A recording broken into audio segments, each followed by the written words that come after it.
What's up, Packer fans? Welcome back to the Pack a Day podcast. I'm your host, Andy Herman. You can follow me on Twitter at Andy Herman NFL. Well, Green Bay did it. They officially got under the NFL salary cap in time for the start of the new league year. Happy New Year, by the way. And it was really funny to me because anyone who's ever listened to this before, or if this is your first time, thank you. But for anyone that's ever listened to me before, you know I'm doing this 365 days a year. There is no stone that I will leave unturned. I will talk about anything. I will talk about an undrafted free agent and what they could bring to the team and just like everything, right? Again, there's nothing that I won't go over in some capacity. I thought it was so funny. And again, everyone fans in a different way. So there's no harm, no foul here. But it was so funny to me to watch people on Twitter that seemed to be like legitimately concerned if the Packers were going to get under the salary cap in time.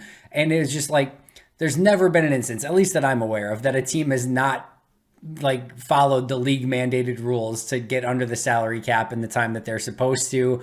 There's no way, and I mean a 0.0% chance that Russ Ball and the Packers would ever get to the deadline to have the salary cap met and just be like, we didn't feel like doing it, right? So there seemed to be like, well, why haven't the Green Bay Packers made any moves? Like, what are they doing? Why hasn't anything been announced? And then the deadline passed and we hadn't heard any news. And, a lot of the time these things happen like completely nondescript. There's not much, to really like report on or, go over. And Tom Silverstein eventually broke the news later that it was Randall Cobb's contract, in fact, that got them under the salary cap. And for those who did not hear, Randall Cobb cut $5 million from his salary. So Green Bay and Cobb were able to restructure his deal. He was set to make $8.5 million. He now makes $3 million ish on the season, and again, saving Green Bay $5.5 million to get them under the salary cap officially. Again, reported by Tom Silverstein. But it was really funny to me to see people like have this legitimate angst and anxiety over like, are they going to get under the cap? Like, of course they will get under the cap. And again, what you have to realize too is like Spotrac, Ken Ingalls, Over the Cap, like all of these groups do a tremendous job of keeping track of the salary cap, but a lot of the times like they're not like quite perfect. Like the only one that really has the accounting is the Green Bay Packers, and I know that eventually gets released by it gets out there and stuff, but at the end of the day, like it's usually not 100% accurate. So sometimes it can be off by a couple errors here or there, and like I said, that's not taking away anything from either of those sites. I think they all do really hard work to keep us up to date as much as humanly possible based on the information that they get. But sometimes it's just going to be just a slight bit off, or, again, sometimes those, the actual restructures and stuff don't get announced till well later, which was the case here. And for those wondering, like, I thought I saw that Green Bay needed to save like $8 million from the cap and so on and so forth. Remember, one of the things that I sort of presupposed a couple days ago is I don't think that they had to get a contract done with Devondre Campbell before the start of the league year. Again, if those two trusted each other, and whoever posted, by the way, on Twitter that the last time somebody named Andy like asked a question like that, he almost got through off the roof, which is a phenomenal Shawshank Redemption reference, where he asks, if the guard, if he trusts his wife. But if the Packers and Devondre Campbell in this situation trust each other, then there's no need to get the deal done prior to the start of the new league year. They have an agreement in principle, and they can get pen to paper on it after, once they've maybe cleared a little bit more space. And that is in fact what happened. Devondre Campbell was, that transaction has not taken place yet officially. There's no reason to believe that it will not. However, again, it just buys Green Bay a little bit more time to get under the salary cap, which is why they only needed to clear, again, about $5.5 million, which is what, again, they did with Randall Cobb. So that was the way that Green Bay officially got under the salary cap. Now, Green Bay is a far way, and I mean a far way from being out of the salary cap mess. And, Devontae Adams' contract will probably take care of some of that. Jair Alexander will probably take some of that. They will likely restructure guys like Adrian Amos, Dean Lowry, maybe a Mason Crosby, Mercedes Lewis. There's still different ways that they can go about doing this, but there's a lot of work still to be done. Just because they are under the salary cap now does not mean they're ready to go. Remember, right now it only counts 51 guys on the roster. Eventually it goes up to 53 guys counting on the roster, in addition to a practice squad, injured reserve, the draft picks that they're going to make. I'm sure there's going to be some signings in the future as well, including Devondre Campbell. If they want to get in a Rasul Douglas, there will be more moves that need to be made. So this is just the beginning of the process. But yes, for those concerned or worried, Green Bay did get under the salary cap again with a Randall Cobb move, helping them to do so. Now, we did not end with news there. We didn't have any major bombs other than, I guess, a Bojo bomb.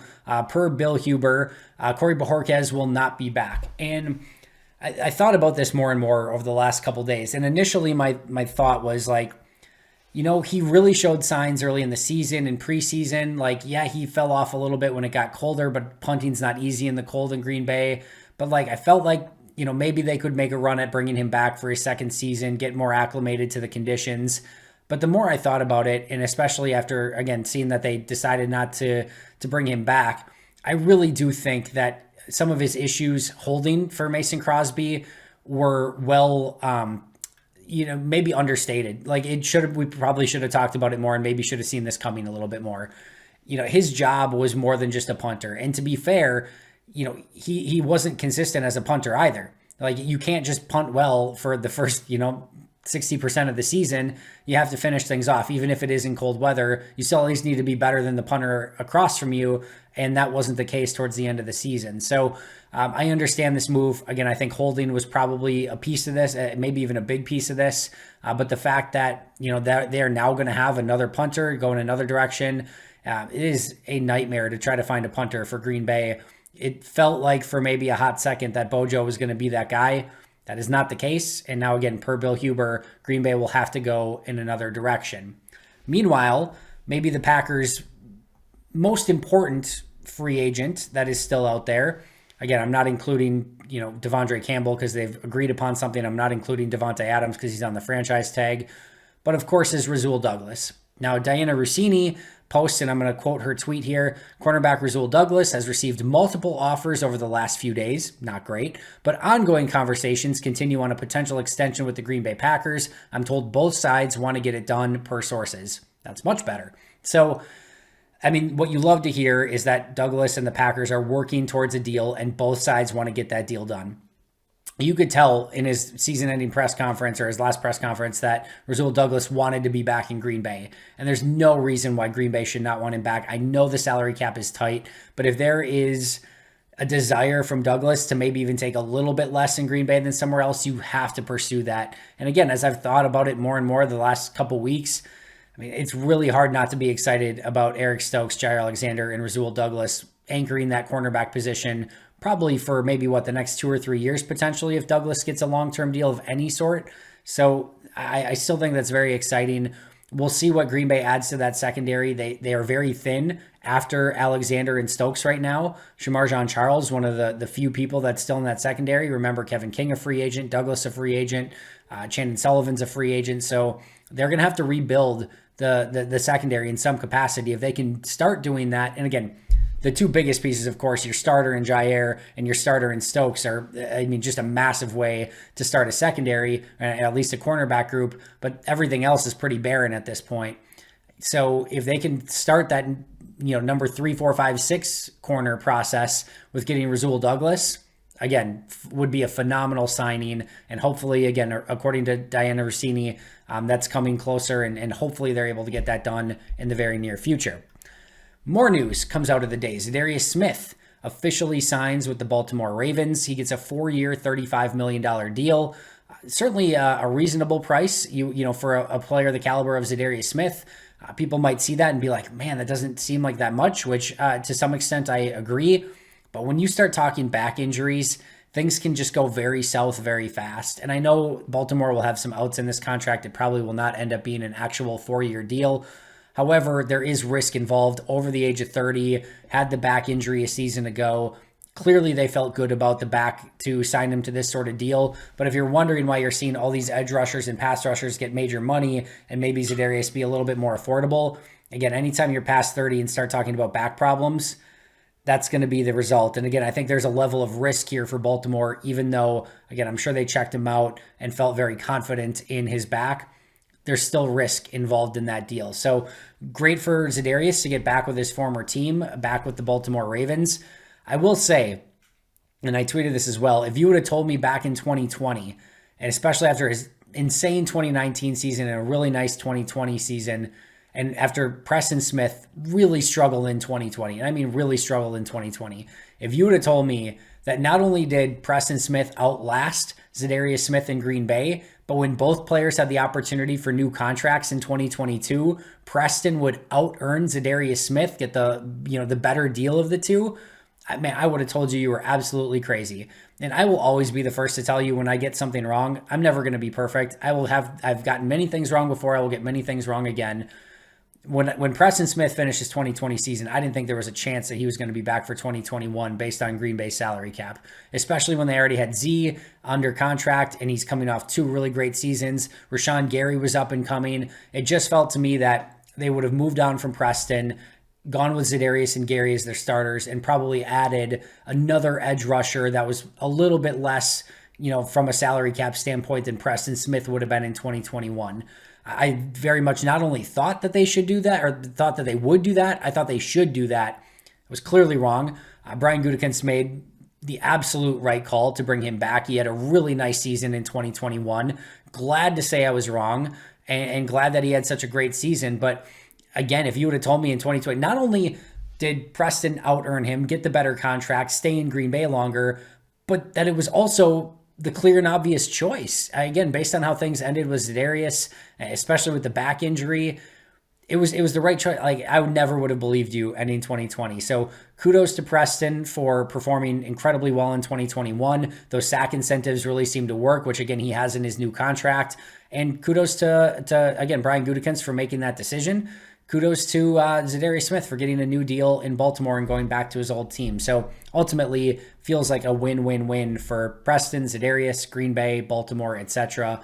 And again, Green Bay is going to have to find some new depth at the edge rusher position behind Rashawn Gary, behind Preston Smith. Right now, Whitney Merciless is still a free agent, but they have some time to figure that out. I still think if you told me right now, and again, I've been wrong before, I'll be wrong again, if Green Bay doesn't use one of their top 2 picks on an edge rusher, would be pretty surprised, but we'll see what happens in the draft. Meanwhile, exclusive rights free agent tenders were given out. One slight surprise, there were 8 exclusive rights free agents. There are 6 of them that were tendered and will be back with the Packers. That includes Chris Barnes, Dominique Daphne, Jake Hansen, Yash Nyman, Randy Ramsey, and Malik Taylor. No real surprises there. I think we forget a little bit that Randy Ramsey was one of the real core members of the Packers special teams.